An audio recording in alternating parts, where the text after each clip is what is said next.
Hello YouTubers, Rob here. It's been a while, so I thought I'd do a review. I bought a little gadget for myself, a little boy's toy, as you do from time to time. My friend had a projector, and he said, hey, you want to check out this projector? And I did, and I was like, that's pretty bad, pretty good. So I got myself one. It's an Excelvan Q7. It's the World Cup edition, the Russia, let's see if you can see that etched in there, Russia 2018 World Cup projector. It was £109.99 on eBay.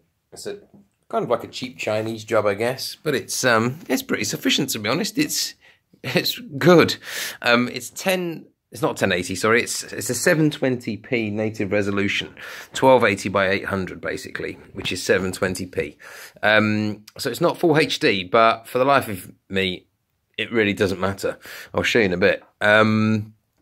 The quality's pretty good. It seems fine. There's a little, the screen looks a bit mucky, to be honest. I thought I'd scratched it, but I think it just came like that.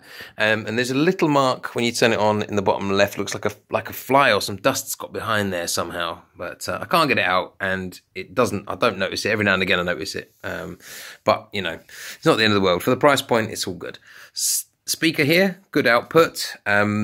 You can just see it's only got one. It's not stereo, but you have got stereo outputs on the back. You can push out to obviously speaker or whatever you fancy, really. Surround sound system, I'm guessing. So it's got the normal headphone jack. It's got an AV jack, PC jack. Not sure if you can see that. 2 HDMI inputs. So I've got the PlayStation 4 connected at the moment, and 2 USB. So you can bang a dongle in with a supported format or a Fire Stick. I'm guessing something like that would probably work just fine. So yes, it supports up to 1080p as a signal, and then it will obviously, it's only native 720, so it will have to upscale. I don't notice any difference if I select on the PlayStation the 720 output or the 1080 output. It's fine either way. The colours are good and strong. I've spent a little while calibrating it. I've just spent this evening calibrating it actually for the PlayStation 4, so got a bit further. With that, you can get YouTube calibration videos, and you just sit through them, adjust your brightness, your contrast, and then your colour kind of light levels and things. And it's really helped. So I'll go through some of my settings in a sec. This is my screen. This is a cheap job. It was like 11 quid on eBay, £10.99. It came on a roll, which is a bonus. You just basically unroll it and hang it up with these little hooks. After one viewing, the hook broke. So now I rely on these pegs, and it's broke down there as well. So it's a bit of a pain, and to be honest, it was 11 quid. What can I expect? I paid cheap. I'll probably have to pay twice, but for how often I pull it out, it's not bad. The quality of the screen itself is good. I mean, it reflects very well. Certainly better than a bed sheet or something like that. So if you're in the market, you're just not going to use it very often, or you want to keep it permanently up, because that's another thing. If you bought it and mounted it and just kept it there, you know, maybe mount it on some wood or something, that would work fine. If you're going to be up and down with it, I suggest it's for occasional use, and you might have to end up resorting to pegs. But that's 100 inches, right? So that's bigger than my wingspan. If I stand here, something like 87 by 49, I think. So it's pretty monstrous, and looks fantastic when fired up. So what I'll do is I'll fire it up now, and you can see what this bad boy can do. So this is the output with the light on. It does say to use in a dark room, and you do have to do that. So come summer months, you have to wait till dusk or get some blackout curtains. I'll dim the lights so you can see what it looks like then, and we'll play some games, maybe load up a film off, you know, BBC iPlayer, that kind of thing. Okay, it was a little washed out when I first got it, but now the blues are definitely a lot bluer. I'll give you my settings if you're interested. If you do get one of these, this might help you. Where are we? Menu. Colour mode, contrast 23, which is quite low. Sharpness 52, colour 56, sharpness 35. So that's that. And then in terms of colour temperature, red 83, green 44, blue 47. So just play that back if you want to calibrate that.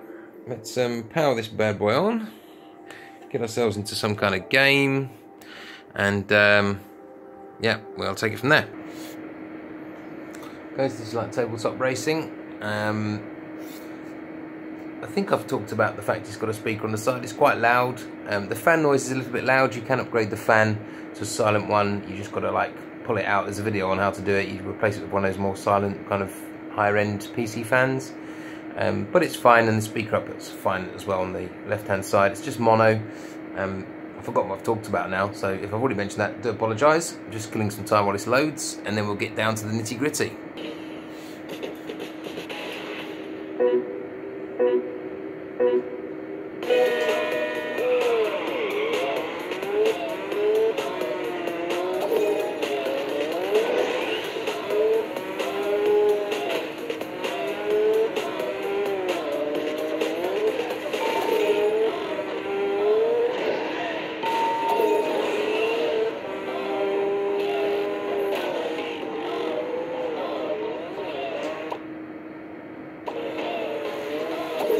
As you can see, I'm not very good at this game. Let's get up to the screen now.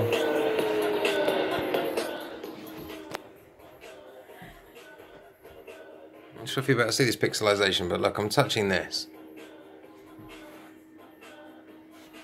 Yes.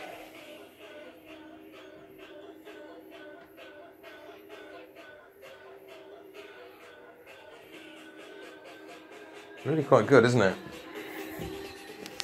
Come back and sit here again. Moving on to the next thing. We'll pull up a bit of Call of Duty. Let's pause it.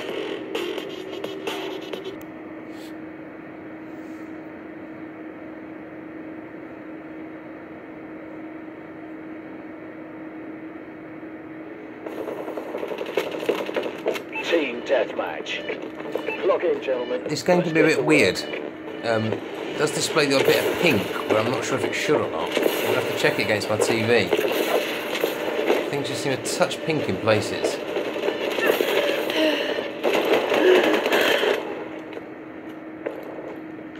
Enemy UAV above. Looks stunning though, right? Especially from back here. No way you could tell it wasn't 1080.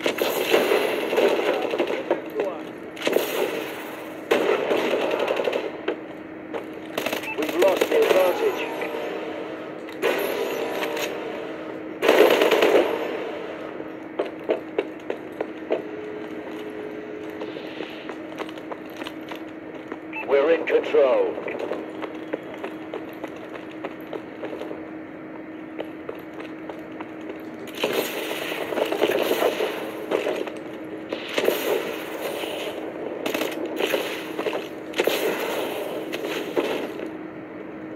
See, look, this is pink.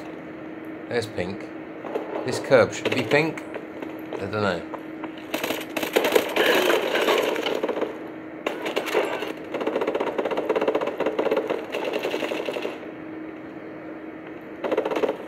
That line there, that's pink. Should that be pink?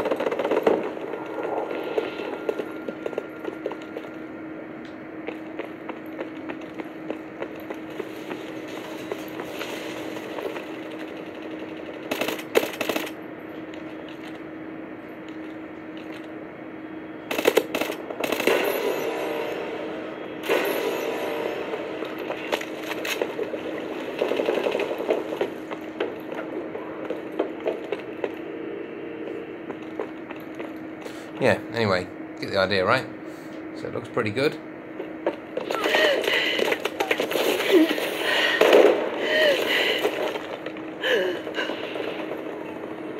I'm going to go and get an iPlayer film out now. Those of Volcano Mountain, whatever it is, I will take them down. This is just on iPlayer. I am in a mood. Bit of Kung Fu I need to Panda get 2. something done, you know what I mean? What are you doing? Looks good from here. Let's get closer.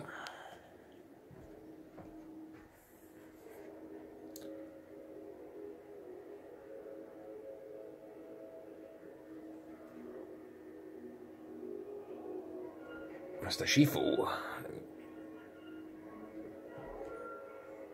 You can see, I mean, that's close up. What does it look like to my eye?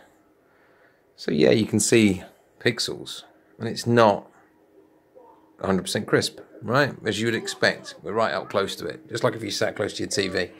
But it's pretty damn good. You can still see pixels. I'm about 3.5 meters from the TV now, from the screen now, and it looks absolutely spot on. So distance obviously matters Only if you're up close to 100 inches do you need it to be 4K. You know, if you're a couple of meters away, you're going to benefit from 1080. If you're back here, 720 is more than adequate. So, yeah. I don't know what else is there to show you, really. Let me just turn on the light. I'm not sure if I mentioned the remote control. It comes with remote control.